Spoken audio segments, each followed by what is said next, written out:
प्रश्न 1। War and piece नामक प्रसिद्ध उपन्यास के लेखक कौन हैं? विकल्प है A. William Shakespeare, B. Leo Tolstoy, C. Charles Dickens या D. Ernest Hemingway.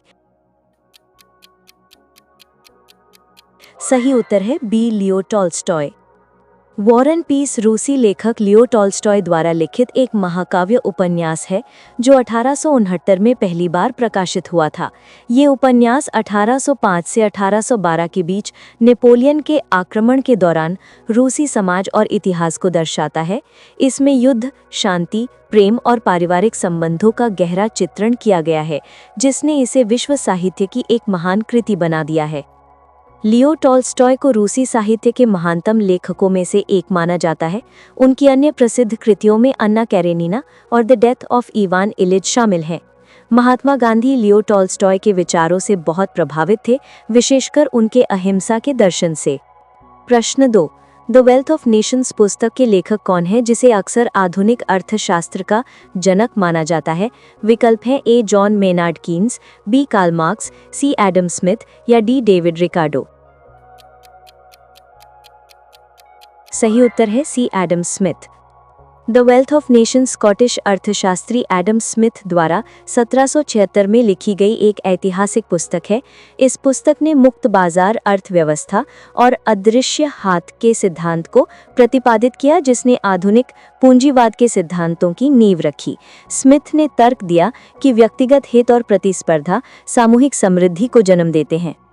Adam Smith को आधुनिक अर्थशास्त्र का जनक कहा जाता है। ये पुस्तक औद्योगिक क्रांति के दौर में आर्थिक विचारों पर गहरा प्रभाव डालने वाली थी। प्रश्न 3। मैकबेथ नामक प्रसिद्ध नाटक के रचयिता कौन हैं? A. George Bernard Shaw, B. William Shakespeare, C. Christopher Marlowe या डी. Ben Jonson. सही उत्तर है B. William Shakespeare. Macbeth William Shakespeare द्वारा लगभग 1606 में लिखा गया एक दुखद नाटक है। ये स्कॉटिश जनरल मैकबेथ की कहानी बताता है, जो 3 चुड़ैलों की भविष्यवाणी से प्रभावित होकर सिंहासन हथियाने के लिए हत्या और विश्वासघात का सहारा लेता है। ये नाटक महत्वाकांक्षा, अपराध बोध और सत्ता के भ्रष्ट प्रभाव की गहरी पड़ताल करता है, जो इसे शेक्सपियर के सबसे शक्तिशाली और लोकप्रिय कार्यों में से एक बनाता है। विलियम शेक्सपियर को अंग्रेजी भाषा का सबसे महान लेखक और विश्व का सबसे बड़ा नाटककार माना जाता है। उनके अन्य प्रसिद्ध नाटकों में हैमलेट, रोमियो और जूलियट, ओथेलो और किंग लियर शामिल हैं। प्रश्न 4। रिपब्लिक नामक दार्शनिक संवाद के लेखक कौन है, जिसमें आदर्श राज्य की अवधारणा पर चर्चा की गई है? विकल्प है ए. अरस्तु, बी. प्लेटो, सी. सुकरात या डी. ज़ेनो। सही उत्तर है बी. प्लेटो। रिपब्लिक प्राचीन यूनानी दार्शनिक प्लेटो द्वारा रचित एक महत्वपूर्ण दार्शनिक संवाद है। इसमें सुकरात के माध्यम से न्याय, आदर्श राज्य, शिक्षा, आत्मा की प्रकृति और दार्शनिक राजा की अवधारणा जैसे विषयों पर विस्तृत चर्चा की गई है। ये पश्चिमी दर्शन शास्त्र की सबसे प्रभावशाली कृतियों में से एक है और इसने राजनैतिक सिद्धांत पर गहरा प्रभाव डाला है। प्लेटो सुकरात के शिष्य और अरस्तु के गुरु थे, जिन्होंने एथेंस में अकेडमी की स्थापना की, जिसे पश्चिमी दुनिया का पहला उच्च शिक्षा संस्थान माना जाता है। रिपब्लिक में प्लेटो ने एक ऐसे राज्य की कल्पना की जहां शासन दार्शनिकों द्वारा किया जाता है, जो ज्ञान और विवेक पर आधारित होता है। प्रश्न 5। माइन कैम्फ किस राजनीतिक नेता की आत्मकथा है? विकल्प है A. Benito Mussolini, B. Joseph Stalin, C. Adolf Hitler या डी. Mao Zedong. सही उत्तर है C. Adolf Hitler. Mein Kampf, जिसका अर्थ है मेरा संघर्ष, एडोल्फ हिटलर द्वारा लिखित एक आत्मकथात्मक और राजनीतिक घोषणा पत्र है। ये पुस्तक 1925 और 1926 में 2 खंडों में प्रकाशित हुई थी, जिसमें हिटलर के जीवन, उसकी विचारधारा और नाजी पार्टी के भविष्य के लिए उसकी योजनाओं का वर्णन है। ये नाजी जर्मनी की स्थापना और द्वितीय विश्व युद्ध का एक महत्वपूर्ण वैचारिक आधार बनी। माइन कैम्फ में हिटलर ने यहूदी विरोधी विचारों, नस्लीय शुद्धता और जर्मनी के विस्तारवादी लक्ष्यों को स्पष्ट रूप से प्रस्तुत किया। ये पुस्तक बाद में नाजी प्रचार का एक केंद्रीय हिस्सा मानी गई और द्वितीय विश्व युद्ध के दौरान इसका व्यापक वितरण किया गया। प्रश्न 6। 1984 नामक डिस्टोपियन उपन्यास के लेखक कौन हैं, जो निगरानी और अधिनायकवाद पर आधारित है? विकल्प हैं A Aldous Huxley, B George Orwell, C Ray Bradbury, D John Steinbeck. सही उत्तर है बी जॉर्ज ऑरवेल। 1984 ब्रिटिश लेखक जॉर्ज ऑरवेल द्वारा 1949 में लिखा गया एक क्लासिक डिस्टोपियन उपन्यास है। ये एक ऐसे भविष्य की कल्पना करता है जहां बिग ब्रदर नामक सर्वव्यापी शासक द्वारा समाज पर पूर्ण नियंत्रण रखा जाता है और हर नागरिक की निगरानी की जाती है। ये उपन्यास अधिनायकवादी शासनों की भयावहता और सत्य की हेरफेर पर एक शक्तिशाली टिप्पणी है जो आज भी प्रासंगिक है। जॉर्ज ऑरवेल का वास्तविक नाम एरिक आर्थर ब्लेयर था। उनका एक और प्रसिद्ध उपन्यास है एनिमल फार्म, जो सोवियत संघ की आलोचना पर आधारित है। Big brother, thought police, double think और न्यू स्पीक जैसे शब्द इस उपन्यास से निकले हैं और अब सामान्य अंग्रेजी भाषा का हिस्सा बन गए हैं। प्रश्न 7, प्राइड एंड प्रेजुडिस की लेखिका कौन है जो 19वीं सदी के अंग्रेजी समाज में विवाह और वर्ग संबंधों पर केंद्रित है? विकल्प हैं A Virginia Woolf, B Jane Austen, C Emily Bronte, D Mary Shelley. सही उत्तर है B Jane Austen. Pride and Prejudice अंग्रेजी उपन्यासकार जेन ऑस्टिन द्वारा 1913 में प्रकाशित एक शाश्वत क्लासिक है।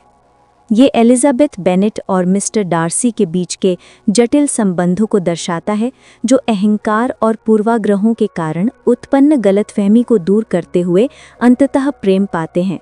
ये उपन्यास 19वीं सदी के अंग्रेजी समाज में महिलाओं की स्थिति, विवाह और सामाजिक वर्ग पर एक सूक्ष्म और विनोदी टिप्पणी प्रस्तुत करता है। जेन ऑस्टिन को उनकी सामाजिक टिप्पणियों, यथार्थवादी चरित्रों और तीक्ष्ण बुद्धि के लिए जाना जाता है। उनके अन्य प्रसिद्ध उपन्यास सेंस एंड सेंसिबिलिटी और एमा हैं। ये उपन्यास दुनिया में सबसे अधिक पढ़ी जाने वाली अंग्रेजी उपन्यासों में से एक है और इसे कई बार फिल्मों और टेलीविजन श्रृंखलाओं में रूपांतरित किया जा चुका है। प्रश्न 8, द ग्रेट गैट्सबी के लेखक कौन हैं, जो 1920 के दशक के अमेरिकी सपनों और मोह भंग का चित्रण करता है? विकल्प हैं A Ernest Hemingway, B William Faulkner, C F Scott Fitzgerald, D John Steinbeck. सही उत्तर है C F Scott Fitzgerald. The Great Gatsby अमेरिकी लेखक एफ स्कॉट फिट्जजेरल्ड द्वारा 1925 में लिखा गया एक उपन्यास है। ये जैज़ युग के दौरान न्यूयॉर्क के लॉन्ग आइलैंड में जेम्स गैट्सबी नामक एक रहस्यमयी करोड़पति की कहानी बताता है, जो अपने खोए हुए प्यार डेजी बुकैनन को वापस पाने के लिए भव्य पार्टियों का आयोजन करता है। ये उपन्यास अमेरिकी सपने की खोज, धन की ललक और 1920 के मोहभंग का एक मार्मिक चित्रण प्रस्तुत करता है। एफ स्कॉट फिट्जजेरल्ड को जैज़ युग का प्रतिनिधि लेखक माना जाता है। द ग्रेट गैट्सबी को अमेरिकी साहित्य की एक महान कृति के रूप में देखा जाता है और ये हाई स्कूल और कॉलेज के पाठ्यक्रम में एक अनिवार्य पठन है। प्रश्न 9, द स्ट्रेंजर नामक उपन्यास के लेखक कौन है, जो अस्तित्ववाद और बेतुकपन यानी एब्सर्डिटी के दर्शन को दर्शाता है? विकल्प हैं A Jean Paul Sartre, B Albert Camus, C Franz Kafka, D Henrik Ibsen. सही उत्तर है B Albert Camus. The Stranger मूल फ्रेंच शीर्षक ले ट्रॉन्जे फ्रांसीसी अल्जीरियाई लेखक एल्बर्ट कामू द्वारा 1942 में प्रकाशित एक लघु उपन्यास है। ये मर्सॉल्ट नामक एक व्यक्ति की कहानी है जो अपनी मां की मृत्यु के प्रति भावनात्मक रूप से उदासीन रहता है और फिर एक हत्या के आरोप में गिरफ्तार हो जाता है। ये उपन्यास मानवीय जीवन के बेतुकपन, दुनिया की उदासीनता और सामाजिक अपेक्षाओं के प्रति व्यक्ति के अलगाव की भावना को दर्शाता है, जो अस्तित्ववादी दर्शन का एक महत्वपूर्ण उदाहरण है। एल्बर्ट कामू को 1957 में साहित्य का नोबेल पुरस्कार मिला था। कामू को बेतुकपन के दर्शन से जुड़े प्रमुख विचारकों में से एक माना जाता है। प्रश्न 10, 100 Years of Solitude नामक जादुई यथार्थवादी उपन्यास के लेखक कौन हैं? विकल्प हैं A Julio Cortazar, B Jorge Luis Borges, C. Gabriel Garcia Marquez, D. Mario Vargas Llosa. सही उत्तर है C. Gabriel Garcia Marquez. 100 Years of Solitude कोलंबियाई लेखक गैब्रियल गार्सिया मार्केज द्वारा 1967 में लिखा गया एक मील का उपन्यास है। ये बुएंडिया परिवार की कई पीढ़ियों की कहानी बताता है जो मकोंडो नामक एक काल्पनिक शहर में रहते हैं। ये उपन्यास जादुई यथार्थवाद का एक उत्कृष्ट उदाहरण है, जहां सामान्य जीवन के साथ अलौकिक घटनाएं सहजता से बुनी जाती हैं। ये लैटिन अमेरिकी इतिहास, संस्कृति और मानव स्वभाव का एक समृद्ध और जटिल चित्रण प्रस्तुत करता है। गैब्रियल गार्सिया मार्केज को 1982 में साहित्य का नोबेल पुरस्कार मिला था। उन्हें 20वीं सदी के सबसे महत्वपूर्ण लेखकों में से एक माना जाता है। ये उपन्यास दुनिया भर में 50 मिलियन से अधिक प्रतियां बेच चुका है और 40 से अधिक भाषाओं में अनुवादित किया जा चुका है। प्रश्न 11। मिसेस डैलोवे यानी मिसेस डैलोवे नामक आधुनिकतावादी उपन्यास की लेखिका कौन है, जो एक दिन के भीतर एक महिला के जीवन और विचारों का अन्वेषण करता है? विकल्प हैं A. Jane Austen, B. Mary Shelley, C. Virginia Woolf, D. Harper Lee. सही उत्तर है C. Virginia Woolf. Mrs Dalloway British लेखिका वर्जीनिया वुल्फ द्वारा 1925 में प्रकाशित एक प्रसिद्ध आधुनिकतावादी उपन्यास है। ये उपन्यास क्लैरिसा डैलोवे नामक एक उच्चवर्गीय लंदन महिला के जीवन में एक ही दिन का वर्णन करता है जब वो शाम की पार्टी की तैयारी करती है। ये चेतना की धारा यानी स्ट्रीम ऑफ कॉन्शियसनेस तकनीक का उपयोग करता है, जिससे पाठकों को पात्रों के आंतरिक विचारों, भावनाओं और यादों तक गहरी पहुंच मिलती है, जो उस समय के समाज और अस्तित्व के बारे में सूक्ष्म अवलोकन प्रदान करता है। वर्जीनिया वुल्फ को 20वीं सदी की सबसे प्रभावशाली आधुनिकतावादी लेखिकाओं में से एक माना जाता है। उनके अन्य प्रमुख कार्यों में टू द लाइट हाउस और अ रूम ऑफ वन्स ओन शामिल हैं। ये उपन्यास समय, स्मृति, मानसिक स्वास्थ्य और व्यक्तिगत स्वतंत्रता के विषयों की पड़ताल करता है। प्रश्न 12। The Lord of the rings नामक प्रसिद्ध फैंटेसी उपन्यास श्रृंखला के लेखक कौन हैं? विकल्प हैं A. C.S. Lewis, B. J.R.R. Tolkien, C. George R.R. Martin, D. Terry Pratchett. सही उत्तर है B. J.R.R. Tolkien. The Lord of the Rings अंग्रेजी लेखक J.R.R. टॉलकिन द्वारा लिखा गया एक महाकाव्य फैंटेसी उपन्यास है, जो मूल रूप से 1954 और 1955 में 3 खंडों में प्रकाशित हुआ था। ये मध्य पृथ्वी नामक काल्पनिक दुनिया में होता है, जहां हॉबिट फ्रोडो बैगिंस को एक दुष्ट अंगूठी को नष्ट करने के लिए एक खतरनाक यात्रा पर निकलना पड़ता है। ये श्रृंखला दुनिया की सबसे अधिक बिकने वाली किताबों में से एक है और आधुनिक फैंटेसी साहित्य पर इसका गहरा प्रभाव पड़ा है। J.R.R. टॉलकिन ऑक्सफोर्ड विश्वविद्यालय में एंग्लो सैक्सन के प्रोफेसर थे और उन्हें आधुनिक फैंटेसी साहित्य का जनक माना जाता है। द हॉबिट इस श्रृंखला का एक प्रस्तावना उपन्यास है, जिसे टॉलकिन ने पहले प्रकाशित किया था। प्रश्न 13। फ्रैंकेनस्टीन नामक गॉथिक उपन्यास की लेखिका कौन है, जिसमें एक वैज्ञानिक अपने प्रयोगों से एक प्राणी को जीवन देता है? विकल्प हैं A. Jane Austen, B. Emily Bronte, C. Mary Shelley, D. Charlotte Bronte. सही उत्तर है सी. मैरी शेली। फ्रैंकेनस्टीन और द मॉडर्न प्रोमेथियस अंग्रेजी लेखिका मैरी शेली द्वारा 1818 में लिखा गया एक गॉथिक उपन्यास है। ये विक्टर फ्रैंकेनस्टीन नामक एक युवा वैज्ञानिक की कहानी है, जो एक अजीबोगरीब जीव को जीवन में लाता है, लेकिन फिर उसकी भयानक उपस्थिति के कारण उसे अस्वीकार कर देता है। ये उपन्यास सृजन, जिम्मेदारी, अलगाव और वैज्ञानिक नैतिकताओं के विषयों पर विचार करता है और इसे अक्सर पहली विज्ञान कथा उपन्यास माना जाता है। मैरी शेली प्रसिद्ध दार्शनिक विलियम गॉडविन और नारीवादी मैरी वॉल्स्टनक्राफ्ट की बेटी थी। फ्रैंकेनस्टीन ने साहित्य में हॉरर और विज्ञान कथा शैलियों को प्रभावित किया और फ्रैंकेनस्टीन का मॉन्स्टर पश्चिमी संस्कृति में एक प्रतिष्ठित आकृति बन गया। प्रश्न 14। दी ओडिसी नामक महाकाव्य के रचयिता कौन है, जो यूनानी महानायक ओडिसियस की घर वापसी की यात्रा का वर्णन करता है? विकल्प है A. Virgil, B. Homer, C. Hesiod, D. Sophocles. सही उत्तर है बी. होमर। दी ऑडिसी प्राचीन यूनानी कवि होमर द्वारा रचित दो प्रमुख यूनानी महाकाव्यों में से एक है, दूसरा दी इलियड है। ये ट्रोजन युद्ध के बाद इथिका के राजा ओडिसियस की 10 साल की घर वापसी की कठिन और साहसिक यात्रा का वर्णन करता है। इस यात्रा में उसे देवताओं, राक्षसों और विभिन्न बाधाओं का सामना करना पड़ता है। ये पश्चिमी साहित्य की सबसे महत्वपूर्ण कृतियों में से एक है, जिसने कहानी कहने और नायकत्व की अवधारणाओं को परिभाषित किया है। होमर एक रहस्यमयी व्यक्ति हैं। कुछ विद्वानों का मानना है कि वे वास्तव में कभी अस्तित्व में नहीं थे, या कि दी इलियड और दी ऑडिसी कई कवियों का कार्य है। दी ऑडिसी में दिखाए गए विषय जैसे घर के लिए लालसा, दृढ़ता और मानव की चतुराई सार्वभौमिक और कालातीत हैं। प्रश्न 15। डॉन क्विक्सोट नामक उपन्यास के लेखक कौन है, जिसे अक्सर पहला आधुनिक उपन्यास माना जाता है? विकल्प हैं ए. लोपे दे वेगा, बी. मिगुएल दे सर्वेंटेस, सी. पेड्रो काल्डेरॉन दे ला बारका, डी. एर्नांडो दे अकूना। सही उत्तर है बी. मिगुएल दे Cervantes. L इंजीनियो Hidalgo don Quixote दे ला मांचा, यानी आमतौर पर डॉन क्विक्सोट के नाम से जाना जाता है, स्पेनिश लेखक मिगुएल दे सर्वेंटेस द्वारा लिखा गया एक उपन्यास है, जिसका पहला भाग 1605 में और दूसरा 1615 में प्रकाशित हुआ था। ये एक वृद्ध रजीस की कहानी है, जो शूरवीरता उपन्यासों को इतना पढ़ लेता है कि वो खुद को एक शूरवीर मानने लगता है और दुनिया में न्याय स्थापित करने निकल पड़ता है।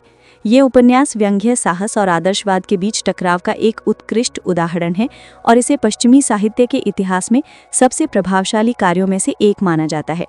डॉन क्विक्सोट को अक्सर पहला आधुनिक यूरोपीय उपन्यास माना जाता है। सर्वेंटेस का जीवन स्वयं एक साहसिक था, जिसमें उन्होंने सैनिक के रूप में सेवा की और तुर्कों के द्वारा बंदी भी बनाए गए थे। प्रश्न 16। द लिटिल प्रिंस नामक मार्मिक कहानी के लेखक कौन है, जो दर्शन और नैतिकता पर आधारित है? विकल्प हैं A. Jules Verne, B. Antoine de Saint Exupery, C. Albert Camus या डी. Victor Hugo. सही उत्तर है B. Antoine de Saint Exupery. The Little Prince यानी ले पति प्रिंस फ्रांसीसी अभिजात लेखक, कवि और aviator Antoine de Saint Exupery द्वारा 1943 में लिखी गई एक मार्मिक और दार्शनिक कहानी है। ये एक छोटे राजकुमार की कहानी है, जो अपने छोटे ग्रह को छोड़कर ब्रह्मांड की यात्रा करता है, विभिन्न वयस्कों से मिलता है और जीवन, प्रेम और मानवीय संबंधों के बारे में सीखता है। ये पुस्तक बच्चों और वयस्कों दोनों के लिए एक पसंदीदा बन गई है, जो बचपन की मासूमियत और मानवीय संबंधों के महत्व पर जोर देती है। सेंट एग्जूपरी एक पायलट थे और उनकी पुस्तक में उड़ान और आकाश के तत्व उनके अपने अनुभवों से प्रेरित हैं। द लिटिल प्रिंस दुनिया की सबसे अधिक अनुवादित और बिकने वाली पुस्तकों में से एक है, जिसका 300 से अधिक भाषाओं और बोलियों में अनुवाद किया गया है। प्रश्न 17। लेज मिजरेबल्स नामक महाकाव्य उपन्यास के लेखक कौन है, जो 19वीं सदी के फ्रांस में न्याय, अन्याय और मुक्ति पर आधारित है? विकल्प है A. Alexandre Dumas, B. Emile Zola, C. Victor Hugo या डी. गुस्ताव फ्लेबर्ट। सही उत्तर है सी. Victor Hugo. लेज मिजरेबल्स फ्रांसीसी लेखक विक्टर ह्यूगो द्वारा 1862 में लिखा गया एक विशाल ऐतिहासिक उपन्यास है। ये जीन वाल्जेन नामक एक व्यक्ति की कहानी है, जिसे रोटी चुराने के लिए 19 साल की जेल हुई थी और जो पूरे उपन्यास में न्याय और मोचन की तलाश में रहता है। ये उपन्यास 19वीं सदी के फ्रांस में गरीबी, अन्याय, प्रेम, बलिदान और क्रांति के व्यापक विषयों का पता लगाता है। ये फ्रेंच साहित्य की एक क्लासिक कृति है और इसे कई बार मंच और फिल्म के लिए रूपांतरित किया गया है। विक्टर ह्यूगो फ्रांसीसी रोमांटिक आंदोलन के एक प्रमुख व्यक्ति थे। उनका एक और प्रसिद्ध उपन्यास द हंचबैक ऑफ नोट्रेडम है। उपन्यास में जून विद्रोह 1832 और पेरिस की सड़कों पर गरीब लोगों के संघर्ष का विस्तृत वर्णन है। प्रश्न 18। द डिवाइन कॉमेडी नामक महाकाव्य कविता के लेखक कौन है, जो नरक, शुद्धिकरण और स्वर्ग की यात्रा का वर्णन करती है? विकल्प हैं ए. Petrarch, B. बोकासियो, सी. डांटे एलिगिएरी, डी.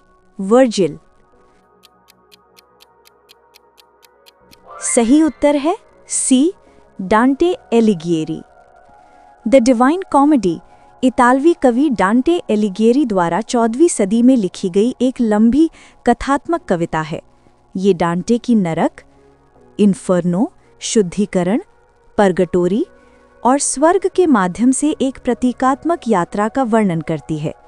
जहां वो विभिन्न ऐतिहासिक और पौराणिक शख्सियतों से मिलता है। ये मध्यकालीन ईसाई धर्मशास्त्र और दर्शन का एक व्यापक चित्रण है और इसे इटालियन साहित्य की सबसे महत्वपूर्ण कृतियों में से एक माना जाता है, जिसने आधुनिक इटालियन भाषा के विकास में महत्वपूर्ण भूमिका निभाई है। डांटे को इटालियन भाषा के जनक के रूप में जाना जाता है। उन्होंने इस महाकाव्य को लैटिन के बजाय अपनी मूल टस्कन बोली में लिखा था। कविता को 3 भागों में विभाजित किया गया है। प्रत्येक में 33 कैंटो हैं। नरक में एक अतिरिक्त प्रारंभिक कैंटो है जो कुल मिलाकर 100 कैंटो बनाते हैं। प्रश्न 19। अन्ना कैरेनिना नामक दुखद उपन्यास के लेखक कौन है, जो 19वीं सदी के रूसी समाज में प्रेम, अविवाहिता और पाखंड पर आधारित है? विकल्प है A. Fyodor Dostoevsky, B. Leo Tolstoy, C. Ivan Turgenev या डी. Anton Chekhov. सही उत्तर है B. Leo Tolstoy. Anna Karenina रूसी लेखक लियो टॉल्स्टॉय द्वारा 1877 में प्रकाशित एक यथार्थवादी उपन्यास है। ये 2 समानांतर प्रेम कहानियों का वर्णन करता है। एक विवाहित अभिजात वर्ग की महिला अन्ना कैरेनिना की दुखद कहानी, जो काउंट व्रोंस्की के साथ एक जुनूनी संबंध बनाती है, और उसकी तुलना में कॉन्स्टेंटीन लेविन और किटी शर्बात्स्किया के बीच एक अधिक स्थिर और घरेलू प्रेम कहानी है। ये उपन्यास 19वीं सदी के रूसी समाज, परिवार, विवाह, अविवाहिता और सामाजिक पाखंड का गहन अन्वेषण प्रस्तुत करता है। लियो टॉल्स्टॉय को अक्सर वॉर एंड पीस के साथ साथ अन्ना कैरेनिना को साहित्य की सबसे महान कृतियों में से एक माना जाता है। उपन्यास को इसके मनोवैज्ञानिक यथार्थवाद और पात्रों की गहरी समझ के लिए सराहा गया है। प्रश्न 20। अ टेल ऑफ 2 सिटीज नामक ऐतिहासिक उपन्यास के लेखक कौन है, जो फ्रांसीसी क्रांति की पृष्ठभूमि पर आधारित है? विकल्प है A. Thomas Hardy, B. Charles Dickens, C. William Makepeace Thackeray या डी. George Eliot. सही उत्तर है B. Charles Dickens. A tale of 2 cities British लेखक चार्ल्स डिकन्स द्वारा 1859 में लिखा गया एक ऐतिहासिक उपन्यास है, जो फ्रांसीसी क्रांति के दौरान लंदन और पेरिस के जीवन को दर्शाता है, जिसमें कई पात्रों के भाग्य आपस में जुड़े हुए हैं। ये प्रेम, बलिदान, क्रांति और पुनरुत्थान के विषयों पर केंद्रित है, विशेष रूप से सिडनी कार्टन के बलिदान के माध्यम से। ये उपन्यास डिकन्स के सबसे प्रसिद्ध और सबसे अधिक बिकने वाले कार्यों में से एक है। चार्ल्स डिकन्स विक्टोरियन युग के सबसे महान उपन्यासकारों में से एक हैं। उनके अन्य प्रसिद्ध उपन्यास ग्रेट एक्सपेक्टेशंस, ओलिवर ट्विस्ट और क्रिसमस कैरोल हैं।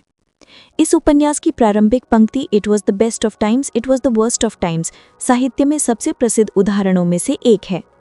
प्रश्न 21। The adventures of Huckleberry fin के लेखक कौन है, जिसे अक्सर महान अमेरिकी उपन्यास कहा जाता है? विकल्प हैं A. Herman Melville, B. Mark Twain, C. Edgar Allan Poe या डी. Walt Whitman. सही जवाब है B. Mark Twain. The adventures of Huckleberry Finn अमेरिकी लेखक मार्क ट्वेन द्वारा 1884 में लिखा गया एक उपन्यास है। यह हकलबेरी फिन की कहानी है, जो मिसिसिपी नदी के नीचे एक भागने वाले गुलाम जिम के साथ यात्रा करता है। ये उपन्यास मित्रता, स्वतंत्रता, नस्लवाद और सामाजिक पाखंड के विषयों की पड़ताल करता है। इसे अमेरिकी साहित्य की एक महान कृति माना जाता है, जिसने अमेरिकी क्षेत्रीय बोलियों को साहित्य में पेश किया और अमेरिकी गद्य के विकास पर गहरा प्रभाव डाला। मार्क ट्वेन का वास्तविक नाम सैमुअल लैंगहॉर्न क्लेमेंस था। The adventures of Tom Sawyer इस उपन्यास का पूर्ववर्ती है। इस उपन्यास को इसकी नस्लीय भाषा के कारण अक्सर विवादों का सामना करना पड़ा है, लेकिन इसकी सामाजिक टिप्पणी के महत्व को व्यापक रूप से स्वीकार किया जाता है। प्रश्न 22। द मेटामॉर्फोसिस नामक लघु कथा के लेखक कौन है, जिसमें एक व्यक्ति सुबह उठकर एक विशाल कीड़े में बदल जाता है? विकल्प हैं A. Franz Kafka, B. Hermann Hesse, सी.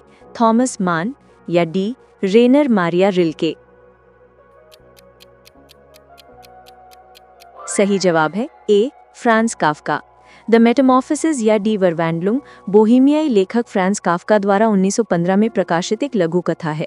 ये ग्रेगोर सैम्सा नामक एक ट्रैवलिंग सेल्समैन की कहानी बताती है, जो एक सुबह उठकर खुद को एक विशाल घिनौने कीड़े में बदला हुआ पाता है। ये कहानी अलगाव, बेतुकेपन, मानव अस्तित्व की त्रासदी और पहचान के नुकसान के विषयों की पड़ताल करती है, जो काफ्का के लेखन की विशिष्ट शैली का प्रतिनिधित्व करती है। काफका के लेखन को काफ्कीएस्क के रूप में वर्णित किया जाता है, जिसका अर्थ है एक निराशाजनक, भयानक और भ्रमित करने वाली जटिल नौकरशाही दुनिया। उनके अन्य प्रसिद्ध कार्यों में द ट्रायल और द कैसल शामिल हैं, जो उनकी मृत्यु के बाद प्रकाशित हुए थे। प्रश्न 23, and then there were none नामक रहस्य उपन्यास की लेखिका कौन है, जिसे दुनिया के सबसे अधिक बिकने वाले रहस्य उपन्यासों में से एक माना जाता है? विकल्प हैं A. Dorothy L Sayers, B. PD. James, C. Agatha Christie या डी. Patricia Highsmith. सही जवाब है C. Agatha Christie. And then there were none British लेखिका अगाथा क्रिस्टी द्वारा 1939 में लिखा गया एक रहस्य उपन्यास है। ये 10 अजनबियों की कहानी है जिन्हें एक दूरस्थ द्वीप पर आमंत्रित किया जाता है, जहां वे रहस्यमय ढंग से एक-एक करके मारे जाते हैं। ये उपन्यास एक क्लासिक क्लोज्ड सर्कल रहस्य है, जिसमें बाहरी दुनिया से कटा हुआ एक छोटा समूह अपराधी की पहचान की तलाश करता है। इसे व्यापक रूप से सर्वकालीन महानतम रहस्य उपन्यासों में से एक माना जाता है। अगाथा क्रिस्टी को क्वीन ऑफ क्राइम कहा जाता है और वे विलियम शेक्सपियर के बाद दुनिया की सबसे अधिक बिकने वाली उपन्यासकार हैं। उनके प्रसिद्ध जासूसी पात्रों में हर्क्यूल पोयरो और मिस जेन मार्पल शामिल हैं। प्रश्न 24, हैरी पॉटर नामक प्रसिद्ध फैंटेसी श्रृंखला की लेखिका कौन है? विकल्प है A. Suzanne Collins, B. JK. Rowling, C. Stephenie Meyer या डी. Veronica Roth. सही जवाब है B. JK. Rowling. Harry Potter British लेखिका जे.के. राउलिंग द्वारा लिखी गई 7 फैंटेसी उपन्यासों की एक श्रृंखला है। ये हैरी पॉटर नामक एक युवा जादूगर और Hogwarts school of witchcraft and wizardry में उसके दोस्तों हर्माइनी ग्रेंजर और रॉन वीजली के एडवेंचर्स का वर्णन करती है। ये श्रृंखला अच्छाई और बुराई के बीच की लड़ाई, मित्रता, प्रेम और बलिदान के विषयों की पड़ताल करती है। ये दुनिया की सबसे लोकप्रिय पुस्तक श्रृंखलाओं में से एक है, जिसे बच्चों और बड़ों दोनों ने पसंद किया है। जे.टी. राउलिंग को इस श्रृंखला के लिए व्यापक रूप से सम्मानित किया गया है, जिसने पढ़ने की आदतों पर गहरा प्रभाव डाला है। ये श्रृंखला एक वैश्विक घटना बन गई है, जिसमें फिल्में, थीम पार्क और विभिन्न प्रकार के मर्चेंडाइज शामिल हैं। प्रश्न 25, the old man and the sea नामक उपन्यास के लेखक कौन हैं, जिसने उन्हें पुलित्जर पुरस्कार और नोबेल पुरस्कार दिलाया? विकल्प है A. William Faulkner, B. Ernest Hemingway, C. F. Scott Fitzgerald या डी. John Steinbeck. सही जवाब है B. Ernest Hemingway. The old man and the sea अमेरिकी लेखक अर्नेस्ट हेमिंग्वे द्वारा 1952 में लिखा गया एक लघु उपन्यास है। ये सैंटियागो नामक एक बूढ़े क्यूबाई मछुआरे की कहानी है, जो एक विशाल मार्लिन मछली को पकड़ने के लिए संघर्ष करता है। ये उपन्यास बहादुरी, दृढ़ता, हार और मानव भावना के लचीलेपन के विषयों की पड़ताल करता है। इसकी सीधी साधी परंतु शक्तिशाली शैली ने इसे आधुनिक अमेरिकी साहित्य की एक क्लासिक कृति बना दिया है और ये हेमिंग्वे के सबसे प्रसिद्ध कार्यों में से एक है। हेमिंग्वे को 1953 में the old man and the sea के लिए पुलित्जर पुरस्कार और 1954 में साहित्य का नोबेल पुरस्कार मिला था। हेमिंग्वे की लेखन शैली को आइसबर्ग सिद्धांत के लिए जाना जाता है, जिसमें सतह पर केवल थोड़ी सी जानकारी दी जाती है, जबकि अधिकांश अर्थ निहित रहते हैं। प्रश्न 26, मोबी डिक यानी मोबी डिक नामक साहसिक उपन्यास के लेखक कौन है, जो एक सफेद व्हेल का पीछा करने पर आधारित है? विकल्प है A. Edgar Allan Poe, B. Herman Melville, C. Nathaniel Hawthorne, D. Ralph Waldo Emerson. सही उत्तर है B. Herman Melville. Moby Dick अमेरिकी लेखक हर्मन मेलविल द्वारा 1851 में प्रकाशित एक उपन्यास है। ये कैप्टन अहाब की कहानी है, जो एक विशाल सफेद व्हेल मोबी डिक का बदला लेने के लिए जुनूनी रूप से पीछा करता है। ये उपन्यास बदला, नियति, प्रकृति और बुराई के विषयों की पड़ताल करता है। हालांकि अपनी पहली रिलीज पर इसे उतनी सफलता नहीं मिली थी, लेकिन अब इसे अमेरिकी साहित्य की एक महान कृति और रोमांटिकवाद के एक महत्वपूर्ण काम के रूप में मान्यता प्राप्त है। हर्मन मेलविल ने अपने प्रारंभिक जीवन में एक नाविक के रूप में काम किया था और उनके समुद्री अनुभव उनके कई उपन्यासों में परिलक्षित होते हैं। मोबी डिक की शुरुआती पंक्ति कॉल मी इश्माइल साहित्य की सबसे प्रसिद्ध शुरुआती पंक्तियों में से एक है। प्रश्न 27, टू किल अ मॉकिंग बर्ड नामक उपन्यास की लेखिका कौन है, जो नस्लीय अन्याय और मासूमियत के नुकसान पर आधारित है? विकल्प है A. Flannery O'Connor, B. Harper Lee, C. Alice Walker, D. John Green. सही उत्तर है B. Harper Lee. To kill a mockingbird अमेरिकी लेखिका हार्पर ली द्वारा 1960 में लिखा गया एक उपन्यास है। ये दक्षिणी संयुक्त राज्य अमेरिका में महामंदी के दौरान नस्लीय अन्याय का वर्णन करता है, एक युवा लड़की स्काउट फिंच की आंखों के माध्यम से। उसके पिता एटिकस फिंच एक अश्वेत व्यक्ति का बचाव करते हैं जिस पर एक श्वेत महिला का बलात्कार का आरोप है। ये उपन्यास सहानुभूति, पूर्वाग्रह, न्याय और बचपन से वयस्कता में संक्रमण के विषयों की पड़ताल करता है। ये अमेरिकी साहित्य में एक क्लासिक है और व्यापक रूप से स्कूल पाठ्यक्रम में पढ़ाया जाता है। हार्पर ली को 1961 में टू किल अ मॉकिंगबर्ड के लिए पुलित्जर पुरस्कार मिला था। एटिकस फिंच को साहित्य में सबसे प्रतिष्ठित और नैतिक नायक के रूप में देखा जाता है। प्रश्न 28। द क्रॉनिकल्स ऑफ नार्निया नामक फैंटेसी श्रृंखला के लेखक कौन है? विकल्प है A. J.R.R. Tolkien, B. C.S. Lewis, C. Philip Pullman, D. Neil Gaiman. सही उत्तर है B. C.S. Lewis. The Chronicles of Narnia British लेखक C.S. लुइस द्वारा लिखी गई 7 फैंटेसी उपन्यासों की श्रृंखला है। ये बच्चों की कहानी है जो नार्निया नामक एक जादुई दुनिया में प्रवेश करते हैं जहां वे असलान नामक एक बात करने वाले शेर के नेतृत्व में बुराई से लड़ते हैं। ये श्रृंखला साहस, विश्वास, बलिदान और मोक्ष के विषयों की पड़ताल करती है जिसमें ईसाई धर्मशास्त्र के रूप में प्रतीकात्मकता अंतर्निहित है। ये बच्चों की साहित्य की एक प्रिय क्लासिक है। C.S. लुइस ऑक्सफोर्ड यूनिवर्सिटी में एक एकेडमिक थे और J.R.R. टॉल्किन के दोस्त थे। वे दोनों साहित्यिक समूह इंक्लिंग्स के सदस्य थे। श्रृंखला की सबसे प्रसिद्ध पुस्तक the lion, the witch and the wardrobe है। मिडिल मार्च नामक यथार्थवादी उपन्यास की लेखिका कौन है जो विक्टोरियन युग के अंग्रेजी ग्रामीण जीवन को दर्शाता है? विकल्प है A. Jane Austen, B. Virginia Woolf, C. George Eliot, D. Charlotte Bronte. सही उत्तर है C. George Eliot. Middlemarch a study of provincial life अंग्रेजी लेखिका जॉर्ज इलियट यानी मेरी एन इवांस के छद्म नाम द्वारा 1871-72 में प्रकाशित एक यथार्थवादी उपन्यास है। यह 1830 के दशक के अंग्रेजी ग्रामीण शहर मिडिल मार्च में रहने वाले विभिन्न पात्रों और उनके अंतर संबंधित कहानियों का वर्णन करता है। ये विवाह, सुधार, शिक्षा, जेंडर भूमिकाएं और व्यक्तिगत महत्वाकांक्षाओं और सामाजिक बाधाओं जैसे विषयों की पड़ताल करता है। इसे अंग्रेजी साहित्य के महानतम उपन्यासों में से एक माना जाता है। जॉर्ज इलियट ने पुरुष छद्म नाम का इस्तेमाल किया ताकि उनके काम को गंभीरता से लिया जा सके जो उस समय महिला लेखिकाओं के लिए एक चुनौती थी। उपन्यास को इसके मनोवैज्ञानिक गहराई, जटिल पात्रों और विक्टोरियन समाज के सूक्ष्म चित्रण के लिए सराहा गया है। प्रश्न 30। लोलेटा नामक विवादास्पद उपन्यास के लेखक कौन है? विकल्प हैं A. Boris Pasternak, B. Vladimir Nabokov, C. Alexander Solzhenitsyn, D. Mikhail Bulgakov. सही उत्तर है बी. Vladimir Nabokov. लोलेटा रूसी अमेरिकी लेखक व्लादिमीर नाबोकोव द्वारा 1955 में लिखा गया एक विवादास्पद उपन्यास है। ये साहित्य प्रोफेसर हम्बर्ट की कहानी है जो 12 वर्षीय लड़की डोलोरेस हेज, जिसे वो लोलेटा कहता है, के प्रति जुनूनी है। उपन्यास भाषा, स्मृति और जुनून के विषयों पर एक जटिल और शैलीगत रूप से शानदार अन्वेषण है। हालांकि अपने विषय के बावजूद इसे व्यापक रूप से 20वीं शताब्दी के सबसे महत्वपूर्ण उपन्यासों में से एक माना जाता है।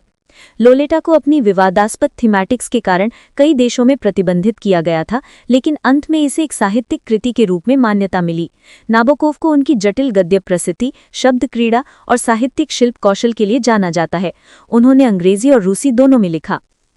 यदि आपको ये वीडियो अच्छा लगा हो तो वीडियो को लाइक करें, शेयर करें और हमारे चैनल को सब्सक्राइब करें, जिससे कि हम थोड़े से मोटिवेट रहें और आपके लिए इस तरह की वीडियो लाते रहें। धन्यवाद।